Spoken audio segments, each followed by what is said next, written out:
أهلا أهلا، السلام عليكم. إن شاء الله تكونوا بخير وتكون صحتكم لاباس. نرحب بكل طلبة البكالوريا لعام 2026. معكم الأستاذة سيلينا. هو مش اسمي سيلينا، برك عجل النغمة تيتشر سيلينا. جاتكم صحتكم لاباس وأموراتكم ملاحة. راح نرافقكم بإذن الله في مادة علوم الطبيعة والحياة. حبيت نقولكم باللي مازال الحال بإذن الله راح نبسطها لكم العلوم وتتحصلوا صح على علامات ممتازة، وتبعتوا تقول لي أستاذة يعطيك الصحة بارك الله فيك بإذن الله، ونكون سبب في فرحتكم في نقطة العلوم. قبل ما نبدأ نحكي على موضوع الفيديو اللي هو كيف تتحصلوا على علامة ممتازة في العلوم، نحب نقدم لكم نصائح اللي تخليكم تنجحوا في البكالوريا في كل المواد بإذن الله وتفرحوا بإذن الله تعالى. أول نصيحة نحب نقول لكم بلي نتوما دركا راكم كبرتوا وليتوا تفهموا للدنيا، وليتوا نتوما تانية تعرفوا وش راهو قاعد يصرى، ولت عندكم نظرة تركيز مع الأمورات. شوفوا لي كل واحد دركا وحياته، كل واحد دركا وش راهو عايش بيناتكم، لكن أكتر نقطة حنركز عليها الناس اللي قاعدة تعيش في ظروف، الناس اللي يركزوا مع عائلتهم مش قاعد يصرالها، حوالهم كيف دايرة. سيرتو عامل بك ما فهمتش أنا، تبدأ تهبط عليكم الحالات من حيث لا تدروا، بالك كانوا يصراو حوايج قبل ما يكونش تركزوا معاهم، يصنع عامل بك ولا تركزوا مع التفاصيل كاملة. نحب نقول لكم باللي نتوما هذا العام ما عندكمش الحق انكم تركزوا مع حتى تفصيلة، ما عندكمش الحق انكم تلقوا حلول لحتى حاجة قاعد تصرى معاكم، ما عندكمش الحق. ومهما لقيتوا حلول ما عندها حتى معنى حاليا عندكم حاجة واحدة برك تركزوا معاها، اللي هي توجدوا للباك تاعكم، تحفظوا تقراوا وفراد.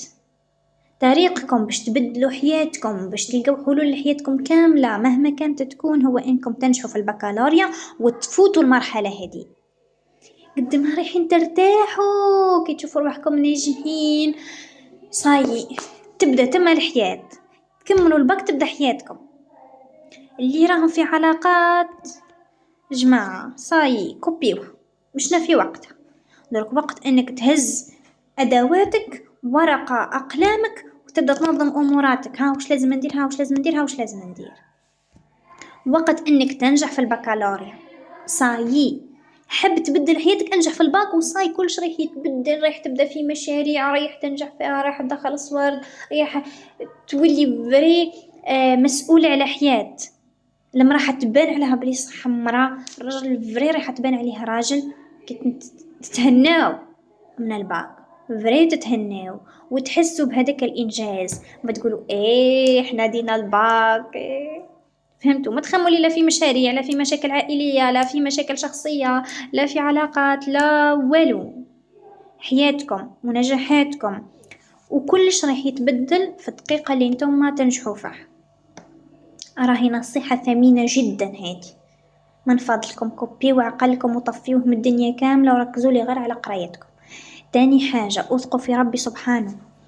ربي سبحانه هو اللي خلق السماء والارض وخلق الشجره وخلقنا احنا، وكنا نطفه ولينا جنين، ومن جنين ولينا بيبي، ومن بيبي ولينا اطفال، ومن اطفال مراهقين، ومن مراهقين هاكم شباب، وربي يكبركم في طاعته ان شاء الله. صليوا وادعيوا من قلبكم، احكيوا معاه من قلبكم، خصصوا كل دقائق هكا من وقتكم قبل ما ترقدوا مثلا ولا كي تنوضوا الصباح، اقراوا فيها شويه قران، ادعيوا يا ربي يبارك لنا في وقتنا، يا ربي يسر لنا اموراتنا، يا ربي ارزقنا بالاساتذه اللي يعاونونا وييسروا لنا هذيك الماده، يا ربي بسط لي هذه الفكره. فهمتوا؟ ربي راح يكون معاكم باذنه تعالى. وانا ربي بعثني ليكم في ماده العلوم، واذا لقيت وقت ان شاء الله وقدرت نعاونكم في مواد اخرى لما لا. ها بطارية الهاتف 5%. عادي أسجل، لا أنتظر صدقا لأنه ليس لدي وقت. نبدأ في موضوعنا، كيف تتحصل على علامة ممتازة في العلوم. أول شيء الجانب النفسي، قلنا نهداو صايين طفي عقلنا من الدنيا ونشوف. العلوم تخوفنا، العلوم فيها منهجية، العلوم صحيح تصعيب صعيب التصحيح تاعها.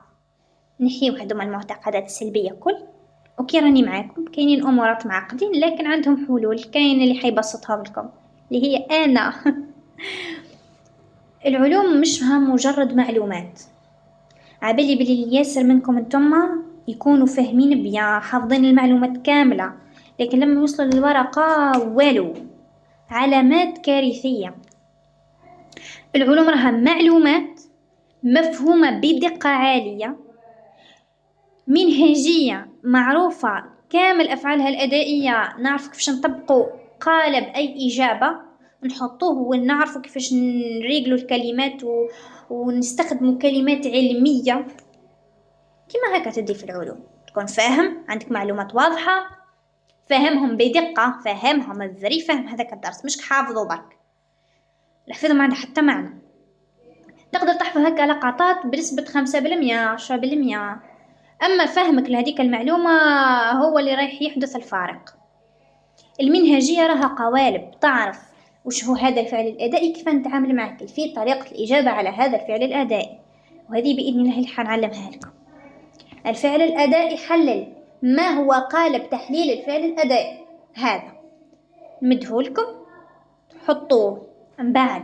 هذيك المعلومات اللي قدموها لكم كامله في التمرين كيف نستخدموها، كيف نستخدم معلوماتي المكتسبه ديجا من قبل، كلش راح نفهمه لكم باذنه تعالى. بركه نحبكم كي تبداو تحلوا معايا العلوم تاخذوا قبعه كونان، صاي قناع كونان، انا كونان المحقق الذكي. وش يدير كونان؟ مش يبدا الصحة يشوف القضيه يفهمها، يفك هذيك الشفرات بشويه، يبدا يخمم وش كاين وش ما كانش، وش عندي وش ما عنديش، كيف صارت هذه كيف دارت هذه، ومن بعد يبدا يربط في الكلمات بعضها ببعض، ومن بعد يوجد لي باغول تاعو حاضرته اللي هي تعتبر سحر الكلمات. كيفاه حتى بالادله، هاني وش فهمت، هاني وش فهمت، هاني وش فهمت، ها الدليل، ها الدليل، ها الدليل، نبدا نحكي. صح ولا لا؟ صح. وباه توصلوا انكم فريد تحصلوا على علامات ممتازة لازم تتدربوا.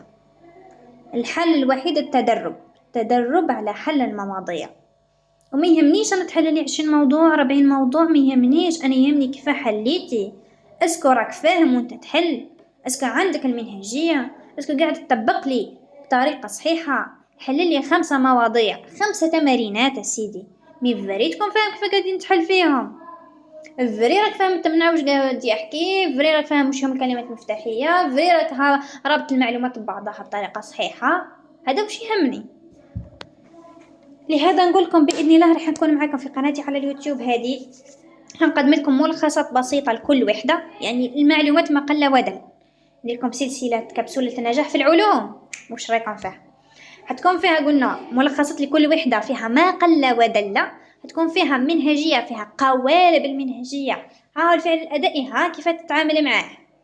رايحين نشوفوا مواضيع باه نتدربوا كيف نستخدموا معلوماتنا، كيف نستخدموا المنهجية، كيف نستخدموا سحر الكلمات وإلى غير ذلك. وبإذن الله هذا الشيء يخلي المصحح يحط لك علامة ممتازة، لأنك فري سعيتي وفري اجتهدتي وفري تبعتي معايا. وجد لي كراسك وأقلامك وتبع معايا أنا الأستاذة سيلينا. تنساوش كيف يقولوا هذوك اليوتيوبر، لا تنسوا متابعة القناة ووضع زر الجرس هكا ليصلكم كل جديد. نلتقي في فيديوهات قادمة إن شاء الله، ولا تنسونا بتعليقاتكم الجميلة. أخبروني بأي وحدة أبدأ، أي وحدة تجدونها صعبة لأضع هي ملخصها الأول. وشكرا لكم على حسن المتابعة، نلتقي في فيديوهات قادمة إن شاء الله، إلى اللقاء.